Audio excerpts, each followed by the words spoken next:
Hello friends, welcome to my channel. I hope all are doing safe.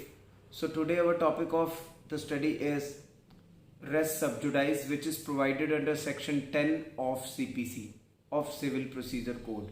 So चलिए start करते हैं कि CPC में सेक्शन 10 हमें क्या कहता है. सेक्शन 10 हमें कहता है stay of suit, which is also known as principle of res sub judice. So if we see res sub judice, it is made up of two words. पहले में क्या आता है res, दूसरे में क्या judice. So res means things, judice means pending.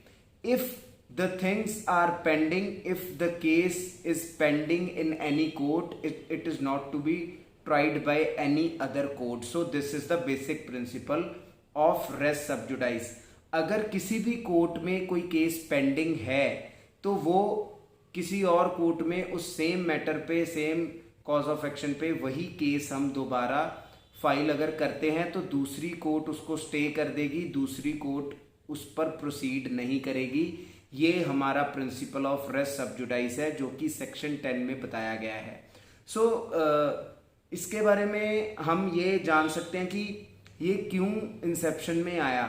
हमें पता है अगर ये ऐसी कोई भी प्रोविजन ना हुई तो लोग, अगर किसी को लग रहा है कि ये कोर्ट मेरे हक में डिसीजन नहीं दे रही या ये कोर्ट मेरे हक में डिसीजन नहीं देगी, देन वो मल्टीप्लिसिटी ऑफ प्रोसीडिंग्स कर देगा, वो कहीं और केस फाइल कर देगा.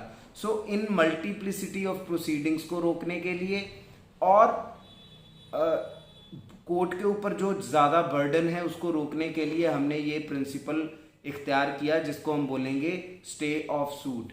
सिंपल सी बात है, if any suit is pending in any court then the second court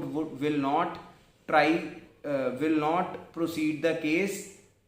अगर पहली में डिसीजन जब तक नहीं आता तो दूसरी कोर्ट उसको ट्राई नहीं करेगी. सो ये बेसिक प्रिंसिपल है हमारा रेस सब जुडाइस का. So we have to see the ingredients of section 10. So there are mainly three ingredients.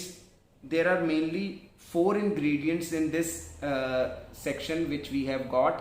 First one is, अगर दो केस हैं जो एक पहले इंस्टीट्यूट हुआ एक बाद में इंस्टीट्यूट हुआ, अगर दो केस हैं जो पहले इंस्टीट्यूट हुआ उसमें जो मैटर था और जो बाद में इंस्टीट्यूट हुआ, in both of the cases the matters are directly and substantially in issue. दोनों में मैटर जो है वो directly and substantially in issue है. सेकेंडली हम बात करते हैं बिटवीन द सेम पार्टी. जो matter directly and substantially in issue है वो बिटवीन द सेम पार्टी है, मतलब पार्टीज दोनों की सेम है. अगर ये ए और बी के बीच में है, ये भी ए और बी के बीच में है. Thirdly litigating under the same title.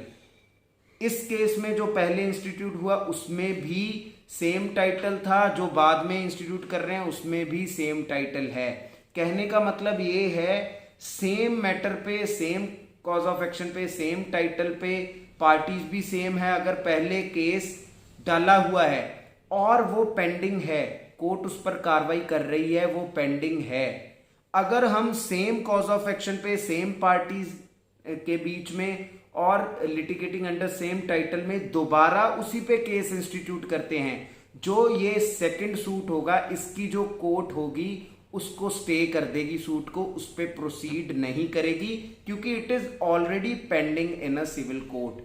सो ये सिंपल सी बात है कि अगर सिविल कोर्ट कॉम्पिटेंट है वो उसका डिसीजन भी दे सकती है, उसको ट्राई भी अच्छे तरीके से कर सकती है. सो अगर पेंडिंग है दूसरी कोर्ट उसको ट्राई करने की कोशिश नहीं करेगी. ये हमारा प्रिंसिपल कौन सा कहता है, प्रिंसिपल ऑफ रेस सब जुडाइस. इसमें हम थोड़ी सी टेक्निकलिटीज को भी देख लेते हैं simply. So first of all matters directly and substantially in issue, जो हमने फर्स्ट इंग्रेडिएंट किया था, मतलब सेम मैटर होना चाहिए. अगर कोई प्रॉपर्टी के रिलेशन में मैटर है तो पहले सूट में भी प्रॉपर्टी के रिलेशन में कॉज ऑफ एक्शन अराइज हुआ, दूसरे सूट में भी प्रॉपर्टी के मैटर में कॉज ऑफ एक्शन अराइज हुआ. दोनों में matters directly and substantially in issue है. So secondly between the same party A and B, यहां भी A and B. Thirdly litigating under the same title. ये थोड़ा टेक्निकल पॉइंट है, इसमें हमें देखना पड़ेगा कि वो किसी सेम विषय पे लड़ रहे हैं. कैसे? प्रॉपर्टी तो प्रॉपर्टी है, लेकिन पहले जो केस इंस्टीट्यूट किया फॉर एग्जांपल वो किया था लैंडलॉर्ड ने टेनेंट के ऊपर कि वो एरियर्स ऑफ रेंट नहीं दे रहा, वो एरियर्स ऑफ रेंट उसे वापस कर दे। अगर दूसरा भी सेम ही है, एरियर्स ऑफ रेंट का ही केस है, तो दूसरे को हम क्या कर देंगे, स्टे कर देंगे, क्योंकि already it is pending in a court. Common sense की बात है कि अगर कोई चीज पेंडिंग है तो उसको दोबारा दोबारा क्यों करना, पहले उसी का डिसीजन आने दो। अब जो litigating under the same title है, इसमें एक और एग्जांपल बताता हूं। फॉर एग्जांपल मैटर ए और बी के बीच में था, लेकिन जो पहला केस था उसमें क्या था, एरियर्स ऑफ रेंट। लेकिन दूसरे केस में उसने दूसरे केस में ये कहा कि लेजिटिमेट कॉज के लिए मुझे ये प्रॉपर्टी खाली करवानी है। सो इसमें जो टाइटल है वो डिफरेंट हो गया, पहले में एरियर्स ऑफ रेंट था, दूसरे में खाली करवाना है। सो इसमें ये आप समझिए कि ये केस दूसरा भी वैलिड हो सकता है अगर टाइटल डिफरेंट हो।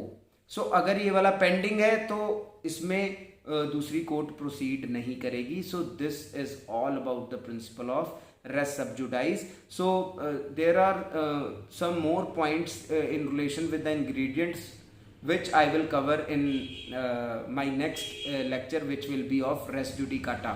So इसके लिए ये मैंने जो सीरीज तैयार की है, इसके 2 lectures I have already delivered। उसमें इंट्रोडक्टरी पार्ट और फ्लो चार्ट ऑफ सीपीसी जो कि बहुत ही इंपॉर्टेंट है, उसका भी लिंक मैं डिस्क्रिप्शन में डाल दूंगा, वो भी आप उसको देख लीजिए in order to better understanding of the subject.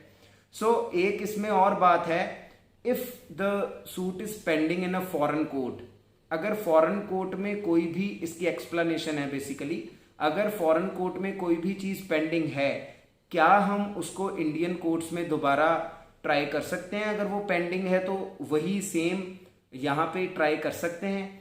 इसमें हम कर सकते हैं, इसमें हमें कोई रिस्ट्रिक्शन नहीं दी गई, क्योंकि वो फॉरेन कोर्ट है, उसकी अथॉरिटी डिफरेंट है, हमारी इंडियन कोर्ट की अथॉरिटी डिफरेंट है।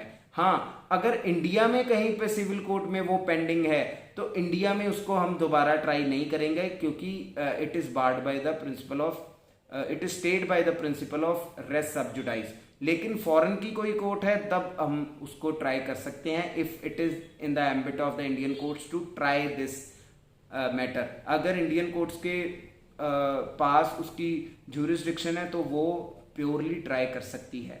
So that is all about the principle of res sub judice. इसका भी एक आप क्वेश्चन तैयार कर लीजिए, क्योंकि रेस जुडिकाटा या रेस सब्जुडाइज में से एक क्वेश्चन 11 मार्क्स का भी आपको आ सकता है। और जो भी मैंने इंग्रेडिएंट्स बताए ये आपके कॉम्पिटिटिव पॉइंट ऑफ व्यू से भी बहुत इंपॉर्टेंट होने वाले हैं। सो that is all for the day. I hope you liked my video.